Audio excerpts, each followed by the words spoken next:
Okay, so I am getting released from Shepherd Pratt. I'm super excited. Yes, but here's the thing, I don't have anywhere to go. If I go back to my house in Waldorf, what do you think's about to happen to me? I was there for 3 days, and in those 3 days, I had my door kicked in. I had the police. Rob was literally sleeping in his car in my neighborhood. The police didn't help me. Now I know the police are in on it.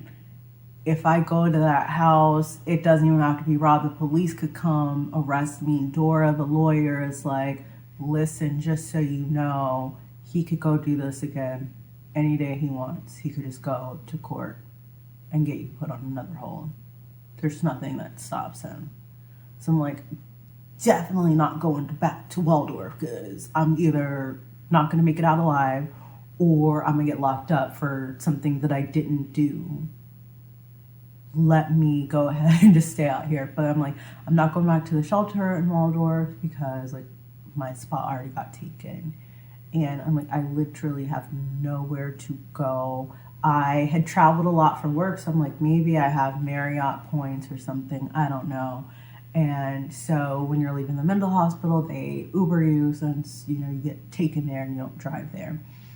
But here's the thing, since I already know that Shepherd Pratt got something weird going on, they got people chanting outside my door. They got nurses who aren't real nurses wearing badges of other people of other races and everything else. They got nurses saying that they got to draw blood off camera. They got psychiatrists trying to diagnose people with stuff that they don't have. They got psychiatrists who refuse to talk to therapists but are talking to crazy family members. No, if I get you to Uber me somewhere, if I even make it there, you're going to tell, because clearly my family, clearly something. I'm not going where y'all know. So I tell them, just get me an Uber to whatever Marriott property. I have a ton of Marriott points. I'm just going to stay there. And, but I'm not. So I get in the Uber and they're taking me to a Marriott downtown Baltimore. And it seems like a normal Uber driver, but I don't really know. So we're at a stoplight. I see that we're 5 minutes from our destination. I'm if I go somewhere they know I am, who knows who's there waiting for me.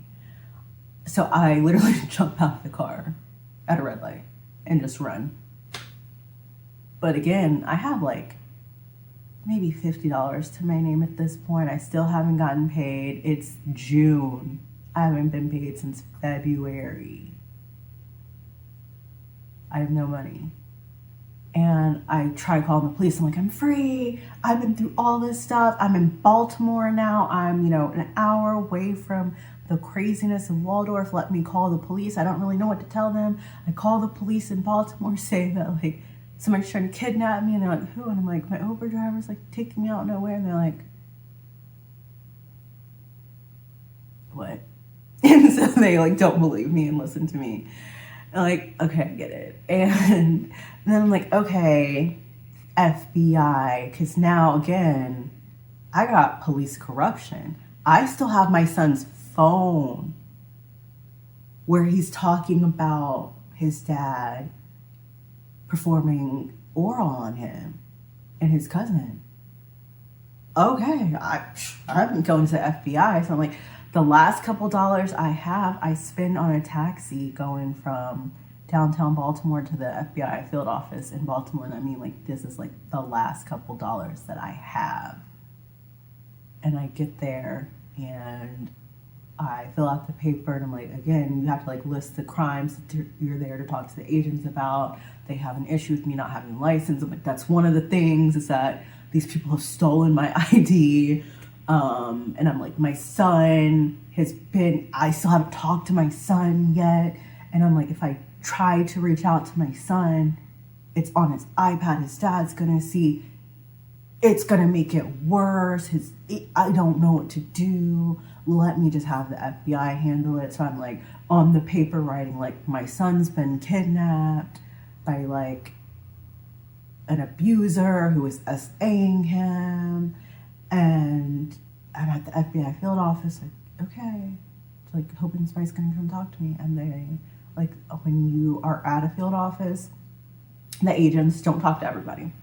They only talk to people, I guess, who have like the most serious crimes that are like immediate. And then everybody else, they tell you to call in the tip line. And that's what they did to me. They told me to call the tip line. They're like, please, please, please, just listen to me. Please talk to me. They're like, no, you just need to call the tip line. Nobody's gonna talk to you. So I have nowhere to go. I go to, there's a Dunkin' Donuts down the street, so I just walk to Dunkin' Donuts so I can at least use Wi-Fi, because again, like, I don't even have a SIM card in my phone.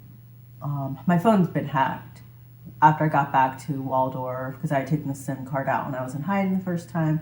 Got a SIM card when I went to Waldorf when we went to court. My phone stopped working. Me and Rod, the only time we were like in the same area was when we were in court, so twice. First time we went to court, my phone started acting up. I went to the phone store. They were like, your phone's definitely been hacked. We don't even know how to fix it. You don't have an ID. We can't give you a new SIM card without an ID. Like, they literally had like 4 people in the phone store trying to fix my phone. They're like, we can't, like, whatever they've done to your phone, it's crazy. Like, my phone like can't really make calls. Like, it was really bad. So like my phone had been hacked. So I'm back to like just using Wi-Fi and like trying to make calls on an app. No, I can't even make calls on the app anymore. Like, they like really messed up my phone that I can't even make outbound calls anymore. So I go to Dunkin' Donuts and I'm like, the FBI won't talk to me. I'm trying to call the tip line. I can't. I'm asking random people if I can use their phone. They're like, no. Like, I'm this crazy looking lady who's like, let me use your phone. And they're like, no. And I have like a bag of phones on me because I have me and all my kids' phones, but none of them like work.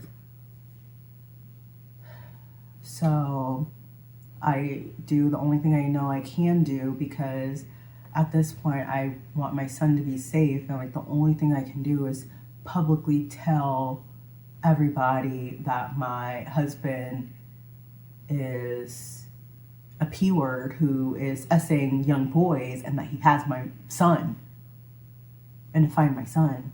So I go on, he like has stalked me on, you know, all my other social media profiles. So I like recently got on Threads, and I knew he didn't know that I had Threads.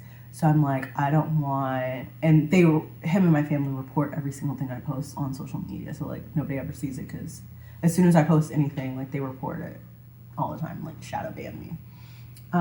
So I go on Threads, and like I can post there and they're not gonna see it. They don't know anything about Threads. And I post like everything, like my son, well, not everything, but I post that my son's been essayed, his dad's doing it, his dad just got me like put in a mental hospital, he got given my son back, I don't know where my son is, somebody help me find my son. Like, post pictures of him, my son, like, please somebody help. Like 1 million people see it, all these people like comment, including this one girl like messages me like, hey, I had actually gone on dates with him last year, like your ex or whatever, and sorry, I didn't know he was married. I saw like his profile was suggested as like a friend on Facebook, and I saw that he was married, so I stopped talking to him, my bad. And I'm like, girl, I do not care. And she's like, but he is on Facebook dating right now, and it says he's in Sandston, which is where, I always say our house is in Richmond, but it's really in Sandston, Virginia, which is right outside Richmond. It's where the Richmond airport is. And she's like, yeah, his Facebook dating profile is in Sandston, like he's on there right now, because he just like tried to connect with me on there. And so I'm like, okay, if he's in Sandston, that means he's in our other house. Like, I thought he was on the run with my kid. And so I'm like, that makes me feel a little better. And people are like messaging me all over the place, and I could still track my oldest son's phone. So I tracked his phone, and I could see that he was at my parents' house. They're in Dumfries, Virginia, which is like right outside Woodbridge, Virginia, Northern Virginia. So I'm like, okay, all my kids are like kind of accounted for.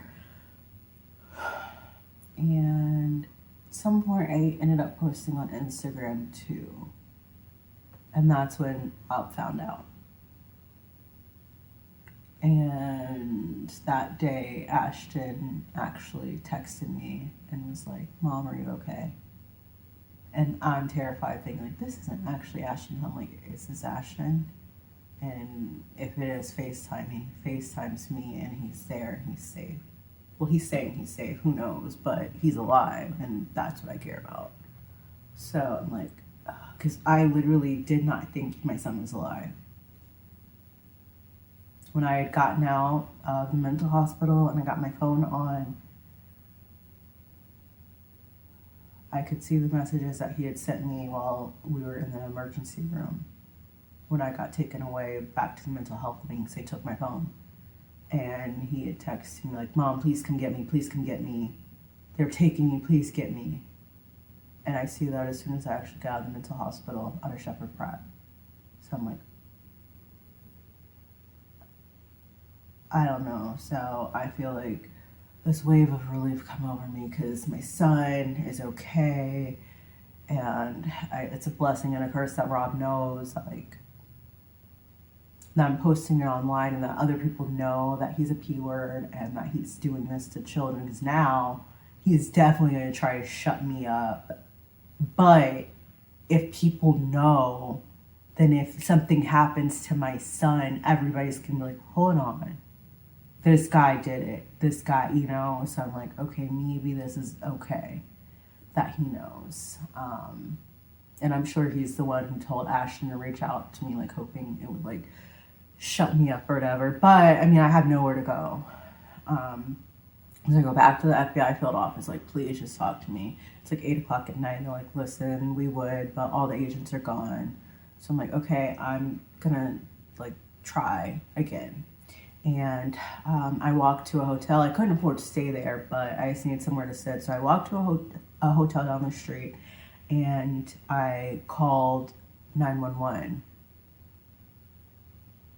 again, because I had done it when I was in downtown Baltimore, and they're like, what?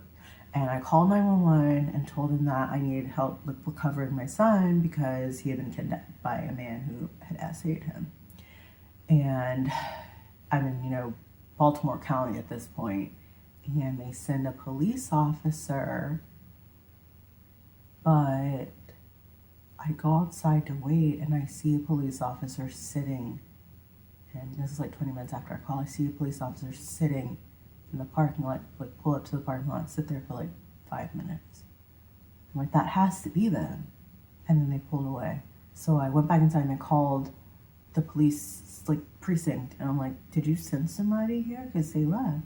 And they're like, no, they're gonna be there in a couple minutes. I don't know if that was them, but like, we see that they're gonna be there in a couple minutes. I'm like, okay. So then this police officer comes, it's a woman, and she's like, are you staying here? That was her first question to me. Like, that's a weird question when somebody is telling you that their son was essayed and with their abuser and they're not safe. Because she was even like, are you staying here? And I'm like, no. And then she's like, okay, so you just got a Shepherd Pratt. So, and I was like, hold on. I never told you that. And she's like, no, you said it in the call. I'm like, I definitely didn't say it when I called the police, because like, I knew that they were going to treat me crazy if I just said I just got out of Shepherd Pratt, the mental hospital. So I made sure not to say it. And I was like, no, I didn't. And then she's like, oh, well, you like had just told me. No, I didn't. I didn't. And that's when I knew, because I'm like, she hasn't asked me a single thing about my son. I like have pictures pulled up ready to show her. The police, when I called them, had been like, you need to make sure that you have all the facts, all the details. So I had literally written out every single thing that happened so I wouldn't miss any detail. She hadn't asked me a single thing. And then she's like, okay, like, I gotta go do something real quick. And like we're standing outside and she walks to her police car and she doesn't get on the radio. She gets on her cell phone and she's on it for like 10 minutes. And I'm like feeling more and more uncomfortable because you haven't asked me a single question about my son. You know about Shepherd Pratt and you shouldn't, and you lied about why you know about Shepherd Pratt, and you're on your cell phone. So I walk to the side of her car, like to her window, and I see she has me pulled up like on her laptop. It has my name, but then she's on her cell phone, and I look at her cell phone, and all I can see like is the area code says 301, which is the area code for where we live in Waldorf, Maryland. So I'm like, you're talking to somebody from Waldorf area. You're on your phone, you have me pulled up on your laptop, and you haven't asked a single question about my son. And you know stuff that you should know about me, and you sat here for 5 minutes watching me, and then pretending like you just came. Nope. So I was like, nope, I'm good, you can go. She's like, okay, bye. And she leaves. So I'm like, okay, nobody's gonna help me. The FBI's turned me away twice.